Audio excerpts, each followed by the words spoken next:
Hi, I'm screenwriter Pietro Schito, and this is Write for Animation. Recently, I had the pleasure of chatting with Chris Jenkins. We talked about how to get into the animation industry as a writer, writer's block, structure. Chris started in visual effects for animation and became an acclaimed writer, producer, and director. He worked on movies like Who Framed Roger Rabbit, Aladdin, The Little Mermaid, Beauty and the Beast, Atlantis, The Lion King, Pocahontas, The Hunchback of Notre Dame, Hercules, The SpongeBob Movie, Red Shoes and the Seven Dwarfs. He's the producer of DreamWorks animation Home. He wrote and directed Netflix Duck Duck Goose. He wrote The Ark and the Aardvark, which is now in production.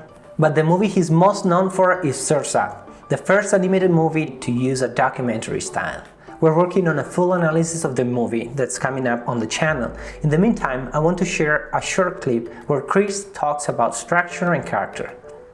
When you write, do you think in terms of like the classical three-act structure, the Aristotelian structure? Do you think in those terms, and do you think in terms of like what is my inciting incident, first turning point, midpoint, low point? Can you tell about those points in the movie?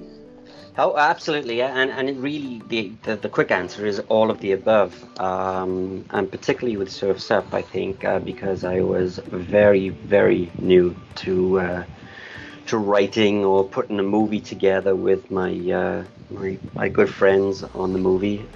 Ash and Chris, of course, were writing on it, and the main writer was Don Reimer, who has passed away, unfortunately. Died some years ago, which was really sad because he's so full of, so full of life, and he still feels like that in my mind. I can still see him, and I can still see us all laughing and enjoying the process together.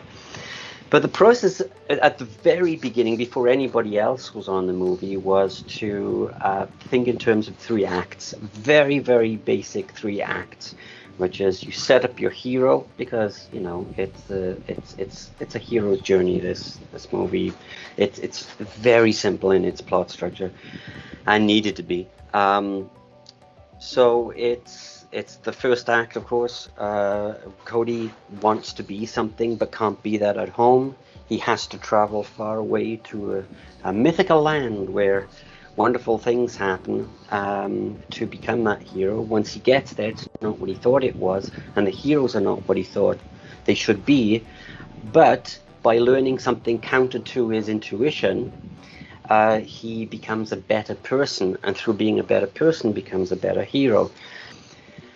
I have come to learn and employ this more now than ever, that you can set up the structure of a movie by any method you find most approachable for yourself, but it's the characters that you're making up. It's the worldview that they have, and of course you're setting them up initially to be, you know, counter one another, or friends, or a parent, or a friend, whatever it might be. But you're inventing those characters on a very elementary level at the beginning. But as time goes on, you get to know what those characters would or wouldn't do, and that's what makes the interesting stuff of a story. I have a lousy memory for this kind of thing, so I don't know who it was that said there's only like 5 versions of the same story or something like that. And I think that's true, but it's also true to say that there's an infinite number of stories, as there is with music, an infinite number of melodies, because they're all true to the individuals that are populating or making up the story.